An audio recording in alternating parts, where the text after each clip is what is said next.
Bonjour à tous, ici Ultra Technique 3 pour une nouvelle vidéo. Donc aujourd'hui, une vidéo présentation en collaboration avec Tenorshare qui nous ont contactés pour présenter un de leurs logiciels, donc Reboot, que vous voyez ici à l'écran. Donc on a étudié la question, on a testé le logiciel et on a décidé effectivement de vous le présenter en vidéo et on va vous expliquer pourquoi. Alors, tout simplement parce que ce logiciel correspond parfaitement à ce qu'on veut vous présenter sur cette chaîne, ce qu'il faut savoir, donc des tutos et autres. Donc, qu'est-ce que fait ce logiciel? Il permet très simplement d'entrer ou de sortir du mode recovery sur iPhone, iPad, iPod. Il est capable de réparer tout type de blocage iOS facilement. Il permet aussi de régler des problèmes liés au redémarrage incessant du mode recovery ou de résoudre des problèmes tels que la non-réponse de l'écran tactile. Il permet aussi de réparer des erreurs iTunes en tout genre lorsque vous effectuez une sauvegarde ou une mise à jour iOS. Ici, vous avez donc un certain nombre de problèmes en image que je vous ai évoqués précédemment que permettent de résoudre le logiciel de Tenorshare, Reboot. Donc, comme par exemple bloquer sur le logo Apple ou bloquer sur l'écran se connecter à iTunes. Mais ce logiciel permet également de résoudre d'autres types de problèmes comme lorsque votre iPhone ne s'allume plus, sans perte de données, etc. Alors, les spécificités de Reboot, donc ce logiciel est supporté, comme vous pouvez le voir affiché à l'écran, sur Windows 10, 8.1, 8, etc., jusqu'à XP, que ce soit en 32 ou en 64 bits.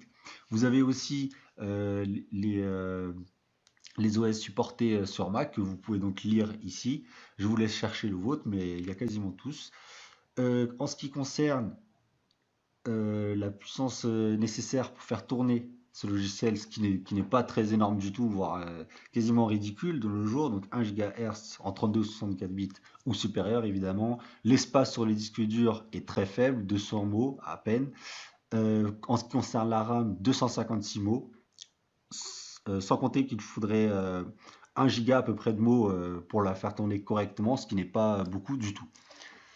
Ensuite, pour les appareils pris en charge par ce logiciel, ils sont très nombreux. Donc, ça va de l'iPhone 7 et antérieur. Pour l'iPad, il y a le Pro 9,7 pouces, le Pro 12,9, l'iPad Air 1 et 2, l'iPad mini du 2 au 4 et les iPads du 2 à 4 aussi. Les iPods, c'est de la même façon que les iPhones, du 7 en nano à l'antérieur, ainsi qu'en touch du 6 aux antérieurs. Voilà, donc c'est quasiment... en fait, c'est tous les iDevice proposés par Apple qui sont pris en charge par ce logiciel. Ici, on vous a mis donc l'interface de Reboot, qui, comme vous le voyez, est très ergonomique, très simple, qui vous permet donc de connecter votre appareil. Ici, on a donc le menu qui vous permet de rentrer en mode recovery, qui est ici appelé mode de récupération en français. Et de la même façon, on peut sortir du mode recovery en un seul clic, très simplement, dans cette interface. Donc, au final, ce qu'on peut vous dire, ce logiciel est, est vraiment un gros plus pour tous les détenteurs d'appareils Apple, donc tous les iDevice, parce qu'il permet très simplement de sortir ou d'entrer dans le mode recovery, de réparer tout type de blocage iOS comme présenté précédemment, sans compter que c'est un logiciel moderne, avec une interface simple, esthétique. En plus de ça, il est gratuit. Et on vous montrera notamment dans 2 vidéos qui suivront comment entrer et sortir de ce mode recovery à l'aide de ce logiciel. Ce que je peux rajouter, c'est qu'il existe une version pro de ce logiciel qui permet d'ajouter des fonctionnalités supplémentaires.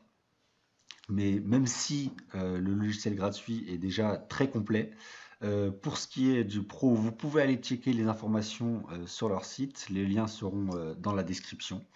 Et pour ce qui est de nous, je vous dis à très vite et au revoir.